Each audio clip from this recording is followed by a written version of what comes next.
Welcome into Celtics Late Night. Ben Vallis here along with Jake Eisenberg. And Jake, 60 wins. 60 wins first time since 2009. We clinched the first overall seed. We get home court all the way through the playoffs, as long as we last, till the very end, hopefully, in a building that we've only lost 3 games in all year. Feels pretty good, Jake. How you doing? Oh, man. Doing good. Doing very good. Thank you, Boston Celtics. We cash 60-plus wins with 6 games to go. This is a really good basketball team, Ben. And turns out that Brad Stevens was onto something. We kind of saw the culmination of it a little bit tonight. I mean, look, obviously, no SGA, no J-Dub. Took a lot of the juice out of tonight's game, which was, I don't know about you, I don't care anymore. I just want to get to the end. So, yeah, it would have been nice to maybe see them play SGA and J-Dub, and then you get a big win, and you feel good about yourself. But whatever happens in these next games, I don't think it's changing the destiny of this team. But you know what? It's nice to see. You see the Latvian guy getting out there. See the guys connected on a string, just doing Celtic stuff. That's crazy. That home record, that. 3 losses. I know what the record is, 2 losses for the whole season. Mm-hmm. To be in that kind of company, it's just absurd. And the home court thing for the whole playoffs, when you've been that dominant at home, is important. So it's very nice. Feels very significant. Absolutely. Look, so much to get to. We are going to save a lot of the good stuff, a lot of the meat off the bone. We're doing a podcast tomorrow, which will go up on the audio podcast feed. Spoonie will be with us for that one, but we will be back on this channel live on YouTube, 8 p.m. East tomorrow night for that one. And subscribe to the audio podcast if you haven't already. We were sort of saying in our Discord earlier, we've spent so much time and effort really drumming up business for the YouTube channel, and that's been really great. And we've got a lot of new subscribers, and everything's humming along nicely there, Jake. And meanwhile, I don't want to say the audio channel is floundering, because it's not. It's doing well also, but we've overtaken numbers-wise the audio pod. So if you enjoy podcasts on YouTube, but also you find yourself looking for podcast content while you're mowing the lawn, while you're at the gym, while you're driving or whatever, hop onto the First to the Floor podcast channel. It's on all platforms. Subscribe. Help us drum up some numbies there on that channel. We'd really appreciate it. And while we're in the mood for promoting stuff, Jake, Wayne Spoonie just put out another 3-leaf clover all about the Celtics late game offense, what they can improve, what they're already doing quite well. That's over at CelticsBlog.com. The link is in the description below. I mentioned our Discord channel. That is becoming just the ultimate online hang for everything Celtics and shitting on other teams. We have an entire channel in that server dedicated to Schadenfreude, which is generating happiness within oneself based on the disdain and misery of other teams. I don't know. What else we got going on, Jake? This is going to be casual because this is not going up on the podcast feed. But what else do you want to promote while we're live on YouTube here? Oh, well, we got the Celtics playback room. That's just where we hang out, watch Celtics games. RJ Johnson in the chat is our halftime entertainment on every stream there. So we'll be there all through the rest of the regular season. But I think in the playoffs, that's going to be a place that's going to be important to be, because it's going to be an emotional ride. Hopefully not. Hopefully it's not an emotional ride. Hopefully we cruise on through and we don't have to deal with the level of stress and anxiety that we have dealt with over the last couple of years. I'm not so confident, and I'm scarred and full of PTSD from the last couple of years. But man, people in the Discord, they're confident. They're talking crazy.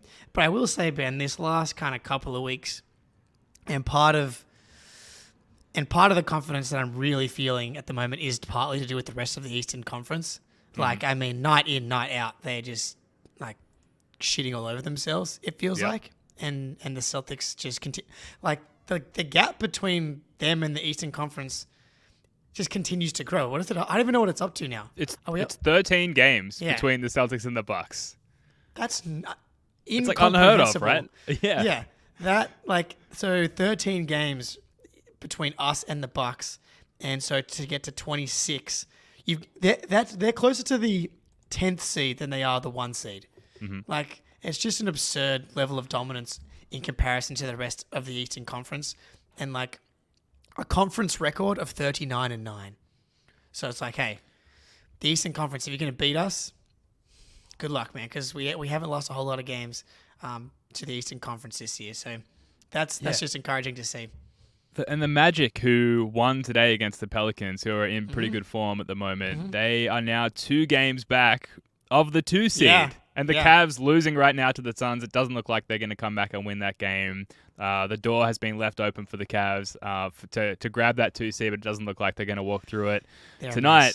But very spicy, very interesting, all the way down in the 2 seed and below there in the Eastern Conference. Not to mention the West, which I guess we'll get to a little bit later, having just come up against a potential finals foe tonight in the OKC Thunder. But so much to get to for this one, even without spoiling tomorrow's pod. And I suppose we can start with how sloppy this game was early and just gradually tightening it up. And we talked about that sort of becoming the formula for this segment of the season, Jake, which is just lace them up and get out there. Yeah. Wake up sometime around the third quarter and then figure it out from there. And that was basically the formula again, at least as far as feeling comfortable with this eventuating in a win. But early on, throwing the ball to the big fella, the Latvian Moses, down there on the nail, and just letting him go to work, Jake. And boy, did he get to work tonight. I think he's the story of the game. I mean, It felt like sleepy start. KP takes over. We'll get to Peyton Pritchard and his play. Jaylen Brown, what's going on there? But Kristaps Porzingis, man, I think he's probably been at the top of the Celtics anxiety list, I think, since the hamstring injury. At least, I mean, I gauge Celtics angst mostly by Ben Wallace angst. I feel like you're a good representation of the psyche of a certain part of the fan group. And literally after last game, we were like, I think maybe the last piece right now feels like, can we just get a really monster Kristaps game? And yes, did it come against the B team of the Oklahoma City Thunder? Yes, but defensively, obviously SGA and J-Dub are going to help the Thunder. But, if they're going to switch everything, I'm not sure how much better SGA or J-Dub are doing on Porzingis as Aaron Wiggins or Lou Dort. They're good defenders, strong, sturdy defenders. But when he's playing like that and the touch is just so locked in like it was tonight, there's just nothing you can do about it. There's one play here which I've got 2 angles of it. Actually, no, this is actually a different one. This is the cheat code one, which was hilarious to me. Thunder switch. Drew finds KP. Our old friend Gordon Hayward comes over, and KP just shoots over the top. I'm going to play it again because, Sorry, Gordon. Oh, yeah. Gordon Hayward, man. I mean, tough game for him. But watch Gordon Hayward after he makes the shot. Look at Gordon. He puts his head down and just shakes his head. He's like, what are you supposed to do with this guy, dude? Just ridiculous. What did he have? 27 points on 14 shots. He didn't even get to the free throw line tonight, but 11 for 14. I mean, hey, 3 for 3 from the 3-point line. Is it back, Ben? It's back. He did not miss from 3. How can it be any less back than that? 100% on, we'll say, mid-sized volume. Mid to low, we'll call it, but not missing. I would have taken that at any point in the season, so that's great. Yeah, it felt like the biggest difficulty was just getting him the ball early. It felt like the OKC Thunder did a really good job of denying the entry pass, and that's always been a difficult thing for, it seems like, all Celtics, going back 10 years, is just throwing an accurate post-entry pass. And as the game went on, we did a better job of understanding, okay, we can just kind of lob it up anywhere in the sort of greater atmospheric zone, and he will go up and get it. He mentioned after the game his legs are starting to feel better. He's starting to ramp it up sort of physically, mentally as well. And on that halftime walk-off interview, Peyton Pritchard was asked something about KP by Abby Chim, and he kind of said, it was a strange comment. I know that you didn't hear this in the playback stream, but he said something like, "Look, that's the kind of KP we're going to need. If that KP shows up, it felt pointed. They maybe had discussions with him that he hasn't been bringing the necessary oomph or effort." And then after the game, JB had a similar comment, which I don't have here. I can't quote him verbatim, but it was something along the same lines. We know, and KP knows that's the kind of KP he needs to bring every night for us to be successful. So feels like maybe there's been some behind the scenes attention on him not necessarily bringing it. That aligned with he's still ramping himself up physically is interesting too, but we certainly saw close to the finished product tonight with him just firing on all cylinders. It was fucking fantastic to see, and a total relief as well. Absolutely. And hey, Chet kind of got the best of KP back in OKC And obviously, very different matchup without the main guys there. But Kristaps, 27, 12 boards. And I wonder, like, the boards, 4 assists, 1 steal, 5 blocks, 0 turnovers. Just a disgusting stat line. Yeah. Like, very, very Wemby-esque stat line, I dare I say, or Wemby having Porzingis-esque stat lines. But I wonder, the how much of it is the getting his legs under him, or, he came back in those Hawks games. He has hinted at and said in the presser today, like, we're trying to find motivation in each of these games. And Missoula said to the team beforehand, like, if you guys win tonight, you clinch to the first overall seed.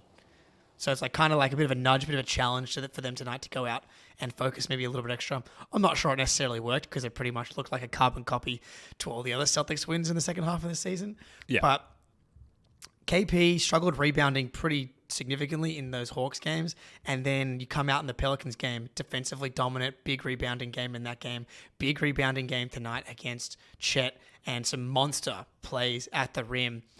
Felt like he was really dialed in. So how much is it maybe using the legs as a little excuse, or telling the truth? But regardless, whether it's renewed focus or the legs getting under him, if he's going to play like this on both ends, like he's immense impact. Yeah, and you mentioned the rebounding. This game was a controlled tip masterclass, Jake. I've never seen so many amazingly impactful controlled tips within the confines of one game ever. And it wasn't just KP. KP kind of led the charge, but Tatum was controlled, tipping his ass off. PP with a controlled tip.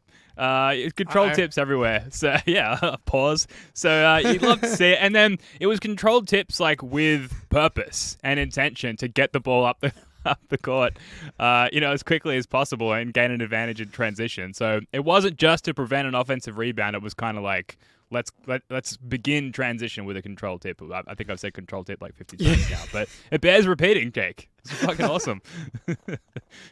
Look, if I had more control over my tip, I think we'd all be. At least I'd be having a better time. I'd have one less child. Just the controlled tip. That's right, Mary Poppins. I don't know what was going on with the controlled tip tonight, but it seemed like it was the thing. And look, I'm not sure I've ever, this probably has happened in recency bias, but the Celtics won the rebounding battle 46-31. Offensive rebounds 11-5. The Thunder have a rebounding problem. That's what they do. They have, and Sam Presti, instead of addressing it at the deadline, fucking traded for Gordon Hayward, which I'm personally upset about. I guess I shouldn't be, because that's good for the Celtics in some way. Worked out for us. Yeah. Worked out for us. But for my 70-1 Thunder ticket, that's not helpful for the Western Conference. But the rebounding, the controlled tips were definitely something. And I have maybe the most impressive controlled tip of the night right here. 2 angles of the control tip, actually. And Jaylen's gotten over the fact that Porzingis tried to take his seat on the team plane the first time they had a road trip. From outside, a good flight by Derek White.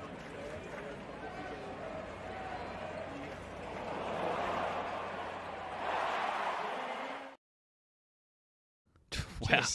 We've got to workshop a name. We've got till the end of the regular season, but the Latvian caress of the ball. We've got to get something going there. Folks in the chat, get to work. Folks in the Discord, let us know. There's something there. Yeah. I think I'm only just grazing the surface, but we'll find it and we'll let you guys know and maybe make it into a T-shirt. The Al Horford Juice T-shirt is 90% designed and ready to go. So check out our merch store in the coming weeks for some. If you want to walk around with Al Horford juice on your chest, which I highly recommend. It's a great state of being. Yeah. Oh yeah. All we need right there is the Latvian controlled tip, and we're kind of off to the races there. But so I don't know, and I loved seeing that, and Tatum had another one as well, which I'm not sure actually led to a make, but. He was all over it. I don't know. It felt very like the synergy of the team was on point in some of these moments today, and you love to see that as you take steps towards the playoffs. As guys getting really confident and comfortable playing off each other, and as soon when that play happened, my brain just flashed to the multiple times that KP's just been sitting there in the press conference, just being like laughing about how good Derek White is, and it felt like that was such a Derek White thing to do. Was like, it's almost like the role should have been reversed. Like that felt like a thing that Derek White would have done. But you just get the Derek White aura boost when you play with him for a whole season. And so, KP needs to get the ball to Derek White. Let's just throw a little symbiotic pass straight to Derek, and the oohs and the ahs of the TD Garden got my juices flying. Oh, yeah, totally. Speaking of juices flowing and happy Latvian people, we've got Kristaps Porzingis with Abby Chin after the game.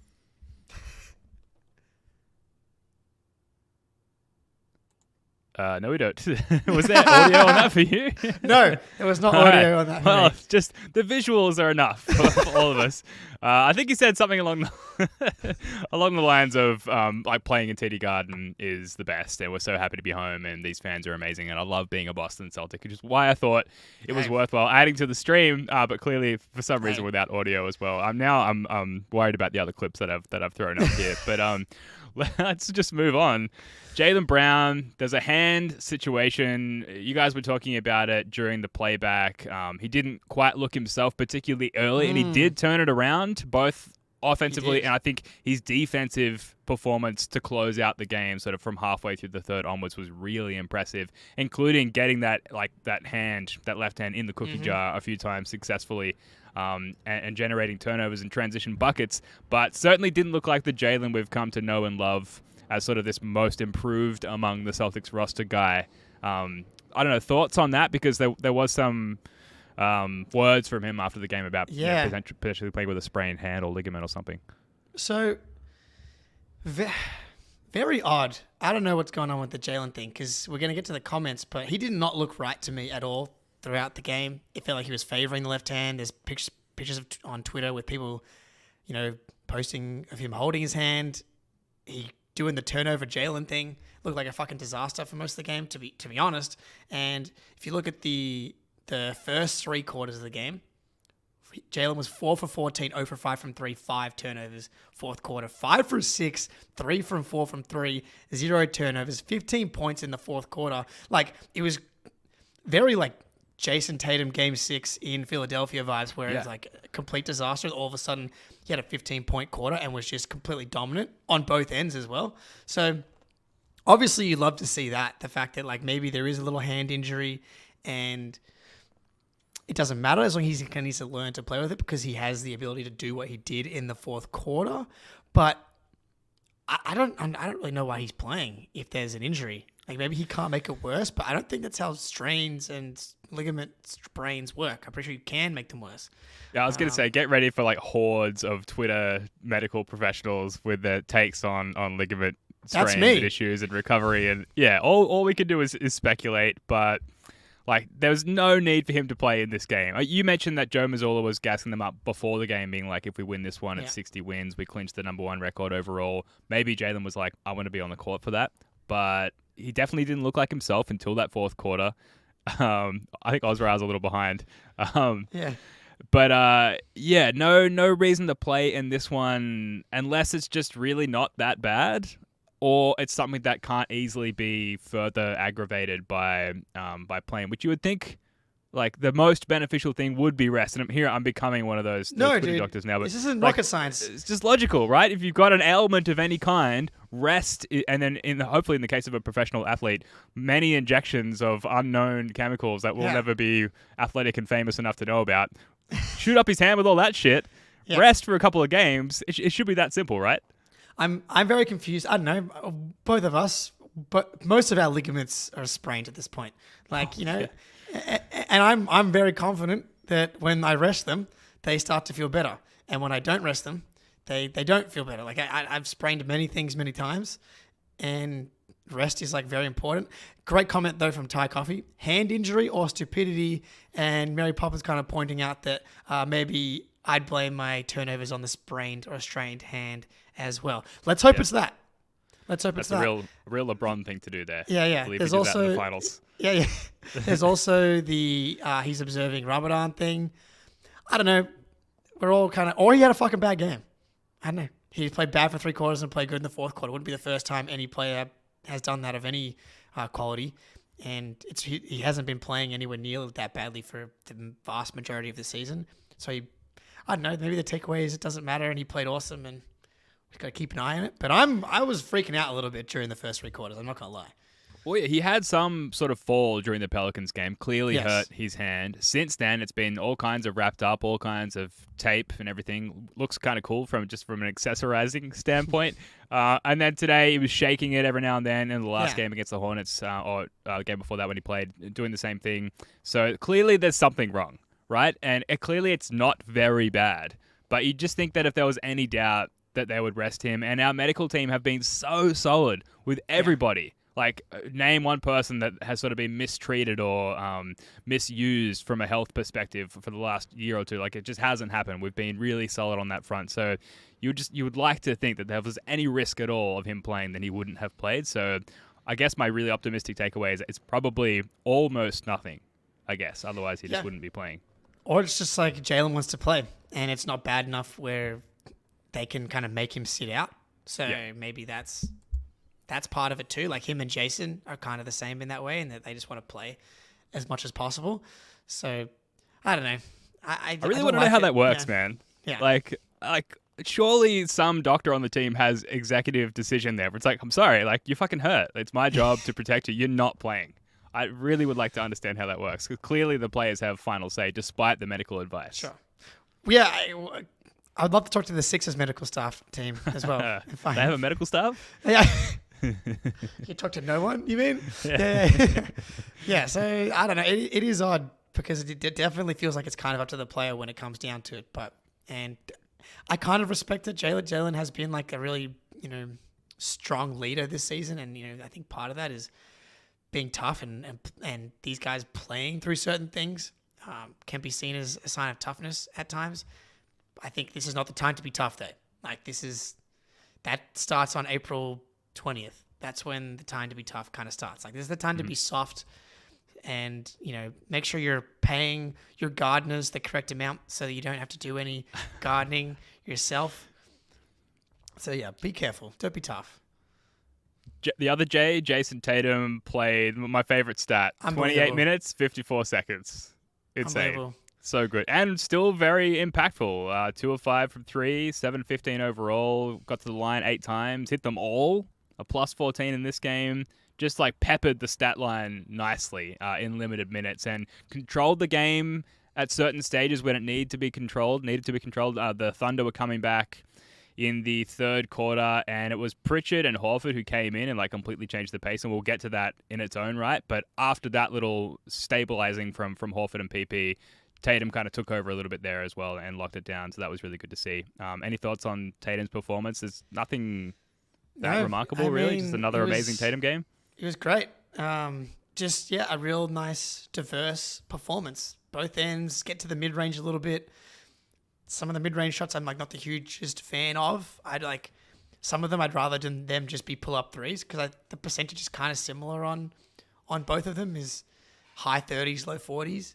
So you may as well take the 3 as opposed to the 2. Has its place, obviously, where you can get a little bit closer and hit that turnaround. So I do like kind of mixing it up. But yeah, man, this is what it's like to be Jason Tatum at this point, is that like he can just play 28, 29 minutes, cruise along, 24/7, 3 assists, a steal, 0 turnovers. Love to see 0 turnovers. Mm-hmm. And he's just quietly kind of been playing really solid defense. Like, in a lot of these games, I'm just kind of surprised that he's locked in on that end. And the rebounding was really nice tonight as well. Like, the controlled tips, they were something I hadn't seen so much of from Tatum. And he solid, nothing but superstar, first team. It's my guy. Yeah. It's a nice time to be Jason Tatum, where you can just rock up to work, kind of log in, reply to a few emails, go get a coffee, go for a walk in the park, come back at midday, have lunch at your desk, and then clock off at around 3 p.m. Just really phoning it in at this point in the best possible way, in a necessary way, given what's happened in postseasons past. He's just watching the Celtics during his lunch break, recording a podcast in his other lunch break. Living the dream. Yeah, living the dream. Just two guys calling it in. Yep. Me and Jason Tatum alike in many ways. The bench, incredible again. And the bench credit to those guys really showing up. Like we talk about the benefit of rest for our starters. Part of that is because these stay ready crew, these bench guys, really showing up and being really productive in their roles. Al Horford, like KP, probably the player of the game in this one. Al Horford's got to be a close candidate for number 2. 7 of 10 from the floor in this one. He was getting some really good post-up opportunities. A couple of Barkley posts where he just like dribbles down to the block and posts himself up, which is incredible and very old school, fittingly for a 37-year-old. Dude came into the league in 2007? It's completely fucking insane. He's so good. Dude, he's on a crazy run at the moment. He's been good all year long, but even lately feels like he's gone to a new level. He looks so spry right now. It's unbelievable. Like the way that he's galloping up and down the court. I've been saying it every episode. His career high in 2-point field goals, and it went up again today. He took 10 field goal attempts, and only 4 of them were threes. Like early in the season, going back to last year, he was all threes. It's all threes. But he's been really aggressive getting down low. They're kind of finding him in the post, and it feels like he's more confident down there, as he should be. 65% on twos is fucking elite. Obviously, the volume is down a little bit. But, dude, 16, 4 points, 2 assists. My guy's just incredible. We're covering each other in an Al Horford juice, but as we are known to do. But, it doesn't stop with this guy. Night in, night out, it's been unbelievable.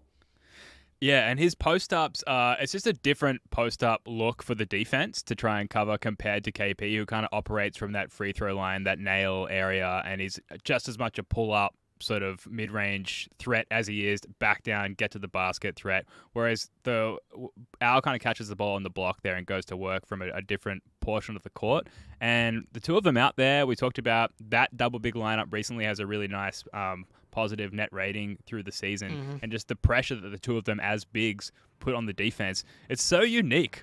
Double bigs as a concept is not new, but this level of double bigs where they're both really good defensively and one's really good, amazingly so, at switching defensively, and Al Horford at 37 can switch on to guys like Trae Young and actually be effective. And then KP is elite with his drop coverage. And then the two different looks they give you offensively as bigs. It's really an incredibly diverse and versatile double. Yeah, I want Al Horford juice all over my face. Stand by for the t-shirt. It's coming.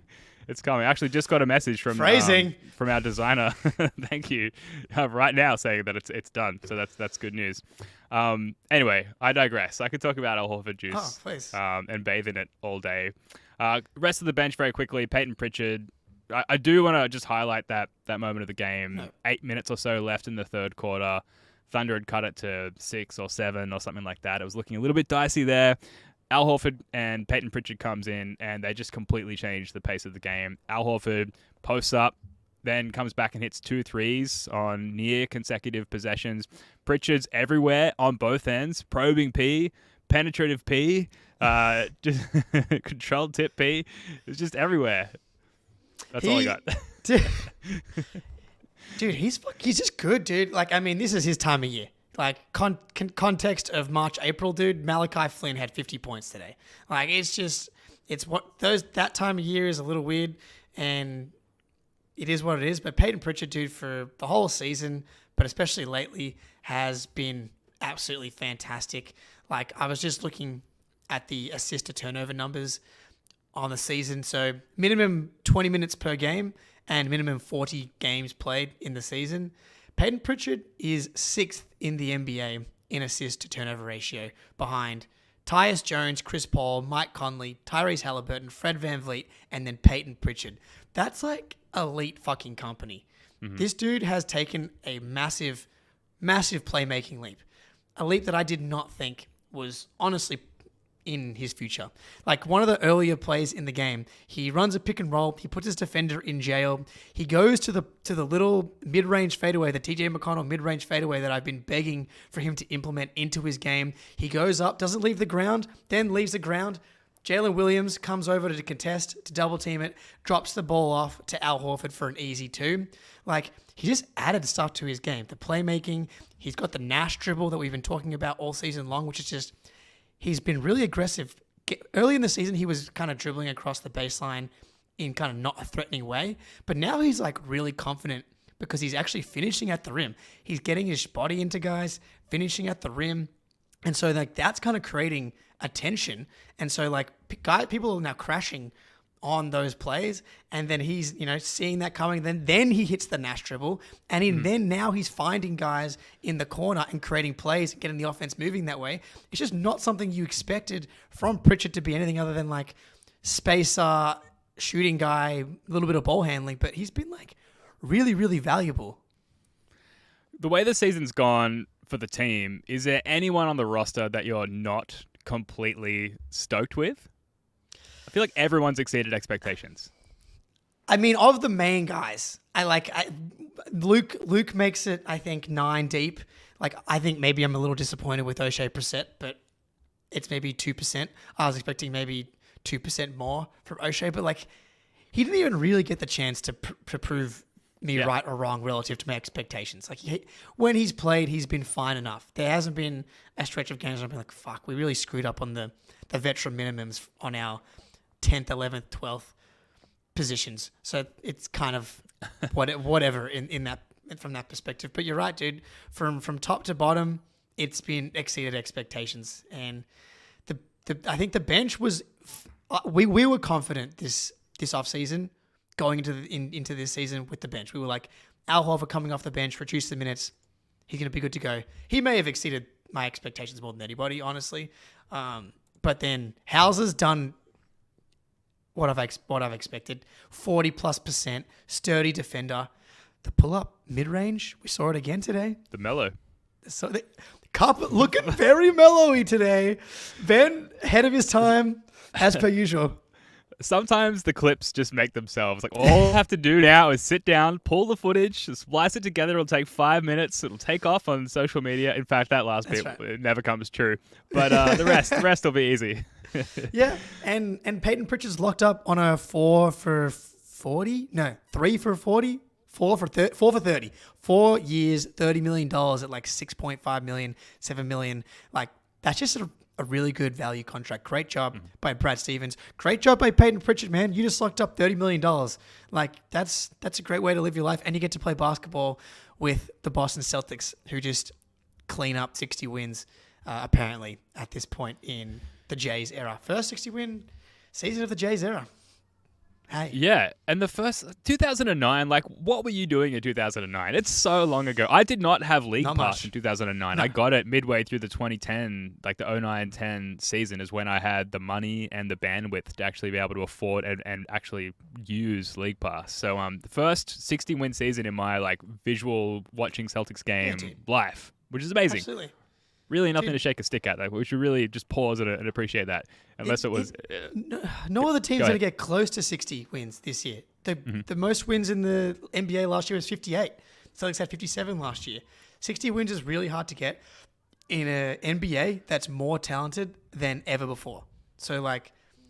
And the credit is, like, across the board, dude. Like, this bench deserves a lot of credit in helping you get to 60 wins. But, like... top to bottom, Brad Stevens, Joe Mazzulla, Tatum and Jaylen for sacrificing, Drew Holiday for sacrificing. Like, you don't get to 60 wins without, like this is obviously an absurdly talented team. And that's good. That's Godspeed, Borg. That's good numbers. Godspeed. That's good numbers. Putting up numbers for sure. That's for sure. But yeah, man, like this is hard to do when you don't have like the Golden State Warriors, the KD Steph Warriors, man. Like that's an absurdly like maybe the most talented team of all time. Like as talented as this team is and as good as Tatum is, like you don't have that one top 10 player of all time on the roster. So it's just a true cultural buy-in. It's very Celtics-y. I feel like we like to pride ourselves on team basketball, on culture, and this has been what this season has been about with defense, connectiveness. Like you don't get a bench like this unless that you've got full buy-in. And they come in, they play the same way as the starters. They play Mazzulla ball. They bust their ass on defense. They get to loose balls. I'm fucking hyping myself up here, dude. Yeah. Oh, yeah, let's get go. Me going. I'm like, keep going, Jake. I'm almost there. I mean, yeah, it's just been everything that we could have hoped for. And now there's 6 games left. Kings, Blazers, Bucks, Knicks, Hornets, Wizards. The Bucks might be the worst team of the six seriously. remaining. I just dropped 2 games in a row to the Grizzlies and the Wizards. Like, it just sometimes life just delivers you beautiful marshmallows. I don't know why I went with that, but anyway, Do you it's like sweet. marshmallows? It's sweet and But, soft yeah. and cushy is what I'm getting at. Well, the Eastern Conference is starting to look a little soft, sweet, and cushy. So Mm-hmm. that's where a lot of my renewed confidence has kind of been coming from lately. But yeah, we're going to really schadenfreude it up tomorrow on the podcast. So Yeah. And speaking of that, let's leave the rest. Like, there's some other stuff from the game to get to, and we'll circle back on a lot of what we've already discussed, and we'll get to that with Spoonie live here on this channel at 8 p.m. tomorrow night. So if you're not already subscribed to the First of the Four YouTube channel, if you're new here, first of all, welcome. Thanks for hanging out with us. Celtics Late Night after the game. The real pod, that's happening tomorrow, 8 p.m. So subscribe, like, preferably if you can, turn on notifications, all that good stuff so you don't miss the show, and we'll see you tomorrow. But we've still got a bit more to get into here, Jake. Derek White, like I said, not a great game. He blocked Chet Holmgren, like one of the first possessions of the game. Just normal, like 6'5" guard things. Just goes up and blocks like the tallest guy out there, like it's nothing. The other thing I wanted to ask you about, and we'll get on this as well tomorrow, is the rotation. Is this pretty much the playoff rotation? We notably didn't see Luke Cornett out there. Yes, this is it. I do. Man, Peyton Pritchard's really impressed me, and I think there's a couple of matchups where I think he can't play, and really I think there's only 2 spots. It's maybe 3, but it's Miami Heat. Jimmy Butler's on the court, just too good at hunting and getting the mismatch. I just don't think it's 10. I think this team defensively can really give Jimmy trouble, and if you give him an outlet like Peyton Pritchard, you're just kind of asking for trouble and for him to get going in a way that you don't need to. So there's that scenario. He can play anytime Jimmy Butler's off the court. Denver Nuggets, I don't think he can play. Anytime Jokic is on the court, no, but Jamal Murray is a really elite mismatch hunter. And as good of a defender as Pritchard is, typically a guy that's like the size of Jamal Murray, I'd be fine with Pritchard kind of going a one-on-one ISO with. But Jamal Murray kind of makes his money off tough turnaround fadeaways. And as good as like solid positional defense as Pritchard is going to play, it's just not going to bother Jamal Murray's shot. So he can't play against the Nuggets, I don't think. And then maybe a Sixers matchup with Embiid. But I don't know how, like, Pritchard can play in any non-Embiid minutes, that's for sure. And I'm not sure how many minutes Embiid's going to be actually able to be playing in a first round series. So, I think this is the rotation, though. Maybe I think you see Tillman against the Bucks and Sixers. But this is the rotation, dude. And why would you change anything? You can go single big with both KP or Al Horford at the single big. The double big lineup of Kristaps and Horford has been something we've seen more of lately, and I'm in love with that lineup. It just reminds me so much of the Rob Williams lineup. It just creates a kind of a political instability for figuring out who you're leaving on the bench. But we saw more of that lineup tonight, and that was actually that controlled tip to Derek White was Jaylen Brown, Al Horford pick and roll, finds Horford, who could have just shot 3 straight to KP, tips it to Derek. You just have like playmaking, you got shooting, you've got size. Man, the versatility of this top 9, is it 9 or is it 8? 8, top 8, is kind of ridiculous. Well, yeah, so it's versatility in that top 8, but then like for any matchups where we can't feasibly play much Pritchard, then you've got Tillman, who kind of gives you everything defensively that Pritchard gives you offensively. And like that Jimmy Butler matchup, I think we might see him against the Bucks as well as someone to throw at Giannis for a few possessions, midway through a third quarter or whatever, is that Tillman can come in and switch on to basically anybody. He could follow some of the league's best ball handlers all the way to the rim and meet them up top at the rim. So games or matchups rather, series where we can't see as much Pritchard as we'd like to, we're going to see Tillman out there just owning people defensively. So versatility is one of the most visual words in that word stew. I'm forgetting the name of of what I'm trying to come up with here, but I think you know what I'm talking about. Where else can we go with this? I'm glad this is not going on the podcast feed. That was terrible. Who do you fear most in the West besides the Denver Nuggets? Man, running low on fear in the Western Conference, that's for sure. This is how good the Celtics team has been. I don't know, man. Honestly, it might be the Thunder.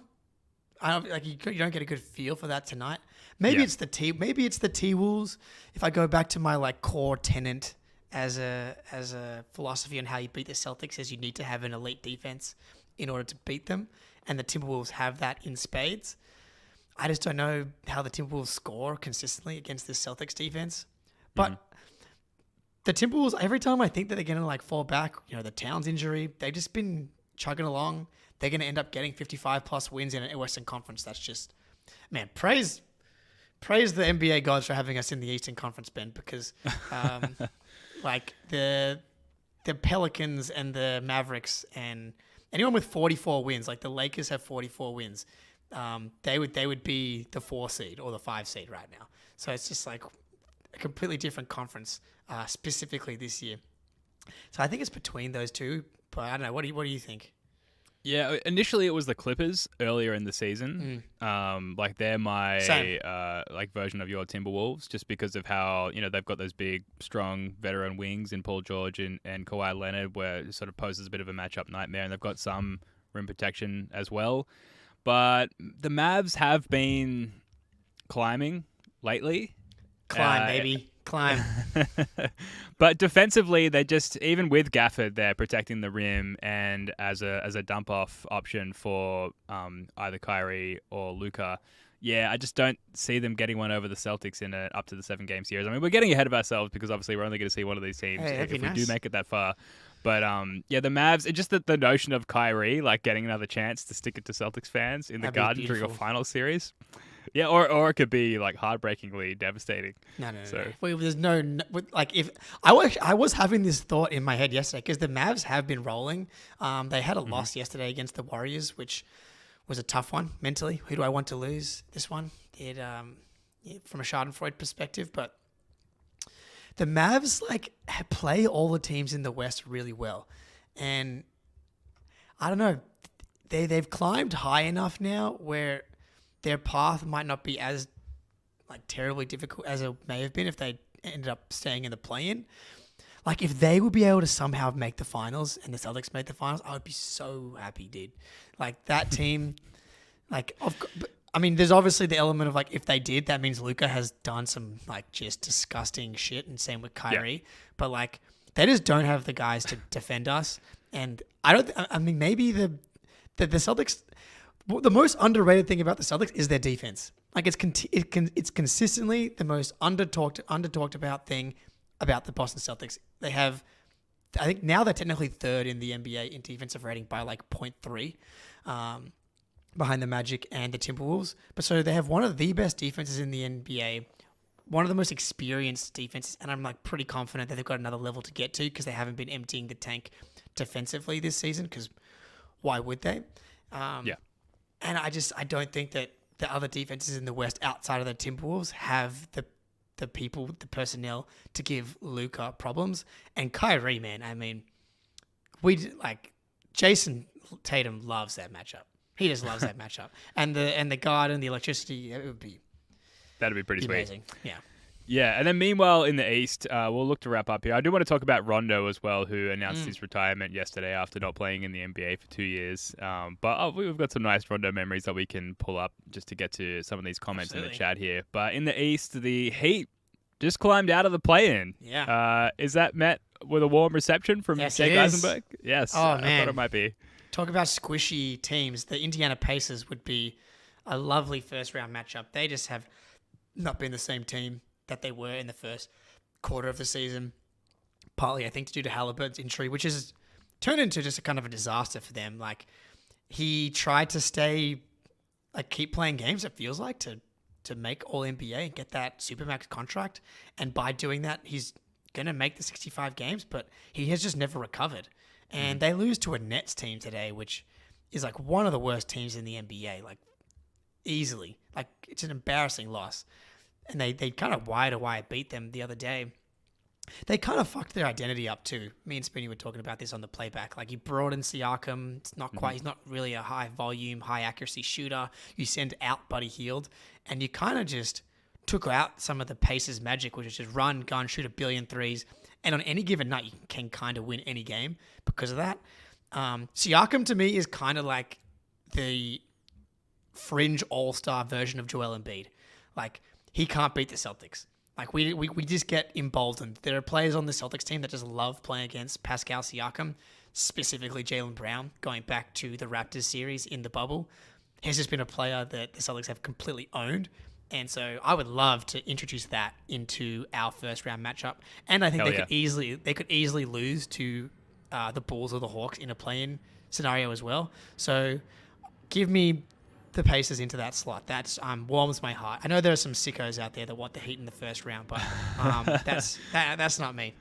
Well, yeah, we can worry about that for our second title run next year. It's the Miami Heat princess. Speak of the Congratulations. Devil. Yeah, welcome. Speak and she shall appear. Welcome in. Congratulations on the 6th seed. Please stay there and take out the Milwaukee Bucks for us. That'd be beautiful. Actually, sure. Well, that's what I wanted to say. So the Heat now out of the play-in tournament. So you've got Pacers, Sixers, Bulls, Hawks in that play-in tournament. So out of those 4 teams, the Sixers most likely to win and come out 7th. So then they're playing potentially the Milwaukee Bucks 2 seed. So this kind of works out perfectly. We get to avoid the Heat entirely with them going out of the play-in. We've got likely the Sixers therefore winning the play-in. We avoid them as well. And then it's either the Pacers, the Bulls, or the Hawks for us in 8. So this is shaping up to be like the ideal first round scenario. A long way to go. I was going to say, it can change tomorrow. Like, I'm just looking at the numbers now. Like, the Heat currently have a 31% chance of the 6th seed. They also currently have a 31% chance of being in the 7th seed. A 14% chance being in the 5th, a 15% chance being in the 8th. So, like, everything is so jumbled right now. The Heat actually play the Pacers in a couple of games, and that's probably going to be the game that decides this, it feels like. But who knows? Like, the Pacers could drop another couple. The Heat's schedule is pretty easy. Game to keep an eye on tomorrow, though, is Heat Sixers. I'm not sure if we see Joel Embiid tomorrow or not. And we're going to talk a lot about that tomorrow on the podcast. But that'll be interesting to keep an eye on, because I think that's a bad matchup for a Embiid that is struggling from a conditioning perspective. I think that what time is that? 10:30 in the morning. Yeah, beautiful. We'll get a little sneak preview before we launch and go live for tomorrow's episode. It's beautiful. Yeah. Keep an eye on it and track it during the live pod here on the First of the Floor YouTube channel. I am interested to see how whatever version of Embiid this is, how he looks against the full force of the Miami Heat defense. I wouldn't be surprised if they just sit him to avoid a potential disaster there. Do you want to end on Rondo? Have you got a favorite Rondo memory that you want to share with the crowd here? I mean, the classic is loose ball going back is a JJ Barea, and Rondo dives on the court, like arm through his legs, and then hits that like fading layup to the right. That's one of the plays. I mean, I don't want to step on it. We'll trade. That's the first one that comes to mind for me, and you can go next. Yeah, I think he was diving through the legs of White Chocolate of Jason Williams. Oh, you're right. In the playoffs there in transition. Amazing. The Magic, not the Mavericks.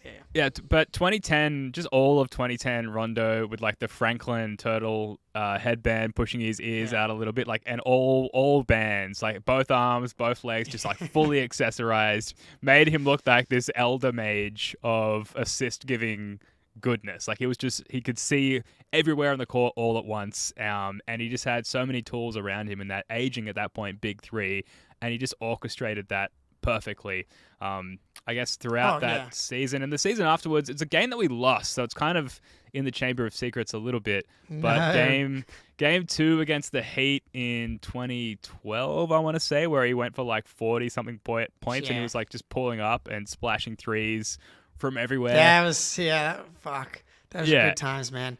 And then what about the game of horse against Kevin Durant? I want to say it was in like 2009, where they both they had to keep, I can't remember how they ended it, but they basically just kept splashing threes from like half court.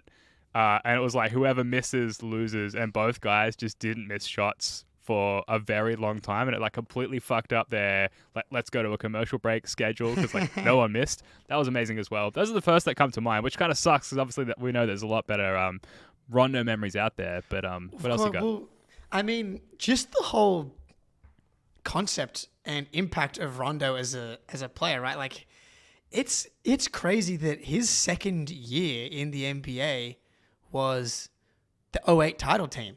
So he has his rookie season, and then they trade for KG, and and Ray Allen in the offseason, and he all of a sudden is playing like this incredibly crucial role for the title team. Like, without him, as important as the KG and Ray Allen trades were, it's like, if he isn't Rondo, do they win that title? Like, maybe not, but like, also that whole period of the Big Three era isn't nearly as dominant as it was without him. And so he's very underrated as far as like impact on Celtics lore, I feel, because without them hitting on that draft pick, like they would have had a real hole at that position. Yeah, that's a really interesting point because if you listen to any of the interviews with Ray or Paul Pierce or KG after the fact, they all say how essential Rondo was and how quickly he sort of fell into line chemistry-wise and in what they were trying to do. A couple more here. There was one play against the Warriors. I think this was also 2010, maybe 2011, against like a very, very young Clay and Steph, where Rondo gets into the paint and does a spin simultaneously with behind the back pass to a corner Ray Allen, who just like splashes a three. It was the most mind-bogglingly like sexy, aesthetically pleasing assist imaginable. I'll have to find it and chuck it in the comments after the fact. It's just an amazing play. There's just so many plays like that, really. You could talk all night about it. One that came to firstly shout out the Miami Princess, who's very grateful for Terry Rozier, who had 40 points last night. Another reason to stay away from the Miami Heat is the weird Terry Rozier devil magic. Scary Terry. Yep. No, thank you. You know he's going to be fucking willing to shoot 15 threes a game in the Garden. But Rondo like breaking his elbow, D Wade like breaking his elbow in that Heat series, and then him playing with like one arm. That's that Rondo toughness. I mean, yeah, man, legendary Celtic. Not a jersey retirement. I got a comment here. I hope D White changes his jersey number one day because Rondo will definitely have number 9 retired. Will he? I don't know if he is. He.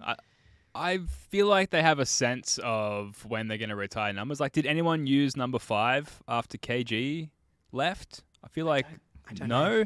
I think they have a good sense of like, we're going to retire this number one day, so don't use it. And they let fucking Romeo Langford use number 9, right? So I feel like. Oh, yeah, boy. it's not going to happen. And what about Hall of Fame? Like, because he's sort of one of those players who's in the Hall of Very Good.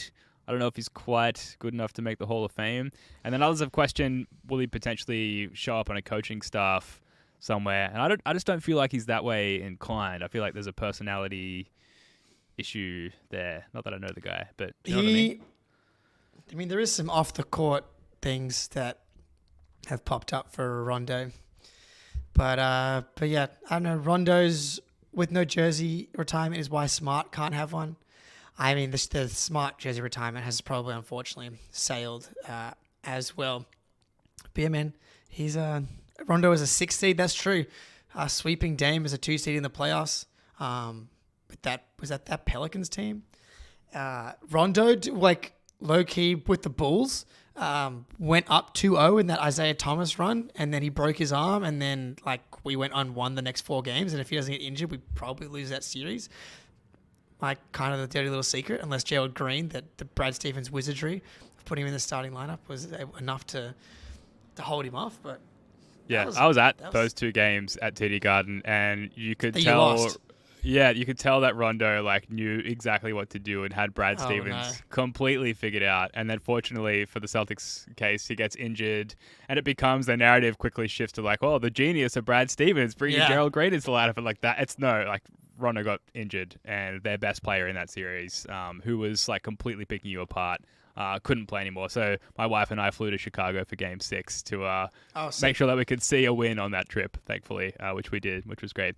All right, well, folks in the chat, watching now, listening later, watching later, share your favorite Rondo memories with us, because I think, I can't speak for you, Jake, but I'm a little rusty just trying to pull them off the dome. Obviously, there's so many more great Rondo moments to share, so let us know in the comments, and we'll probably talk about it again tomorrow on the pod with Spoonie, live here on the First of the Floor YouTube channel, 8 p.m. East. It's 11 a.m. Australia, East Coast time, if you're watching from this part of the world. But Jake, unless you've got anything else, I think we could just wrap it up there.